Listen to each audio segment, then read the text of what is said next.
So, you wanna know what type of Osu player you are? Well, then buckle up, cause some random 5-digit is about to tell you.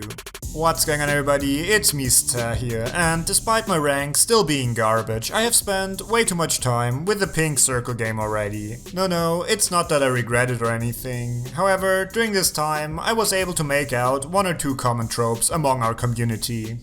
So that's exactly what today's video is gonna be about.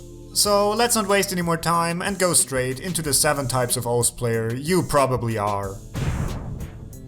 And yes, before I get those comments again, this list is of course absolute and there's no way you don't perfectly fall into one, and yes, only one, of the categories in a damn meme video.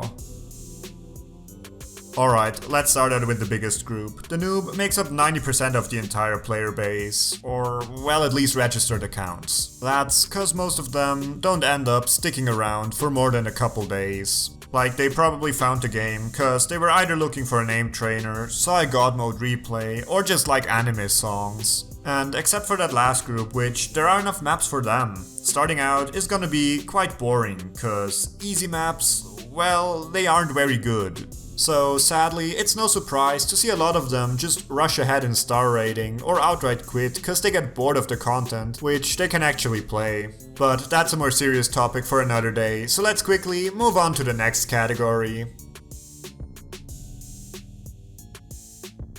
Next up, it's the Quit W, and you might of course think that someone who quit the game would no longer be part of its community, but you see, that's where you're wrong. Cause for some reason, after they quit the game, those people will be a lot more active than they ever were before. Cause now they have to make sure that everyone else knows how bad the game truly is and that they don't play it anymore. Next up, it's the evolution of the Quit W, and while they might claim to just be casuals, when you watch them play and they easily shit out 400 PP scores, and then you see that they aren't even logged in or are playing on private servers, yeah, one or two things begin to click. Generally, they're actually good players, which is most likely the reason why they still haven't given up on the game even after their ban. But you'll find that they'll have the funniest stories about how it wasn't actually their fault. Hear me out. So basically I slipped on a banana peel and was falling down the stairs when I accidentally shoved my brother, who then signed up a new account on my PC, which Peppy then personally spotted and thought it was mine, so within a minute he banned me for life. Now for some reason, you have this weird subsection of the player base who just outright hate anime. And they don't just keep that to themselves, no, instead they'll have to let everyone around them know it as well. And the weirdest part about them, they aren't even new players. Some of them have hundreds of hours in the game, so you just gotta ask why, cause if you don't like it, why would you pour so much time into an anime game?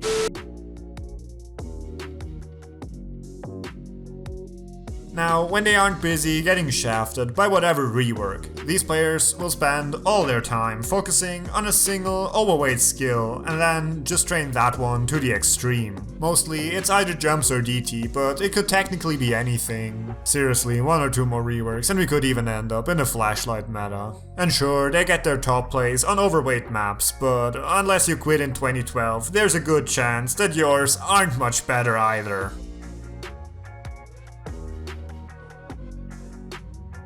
Now, the mapper is a special breed. They spend 90% of their time in edit mode, and their rank graph probably looks a whole lot worse than mine. But at least at the end of the day, they'll actually have something to show for it. They aren't very fun in multi-lobbies though. Yeah, no, you don't exist.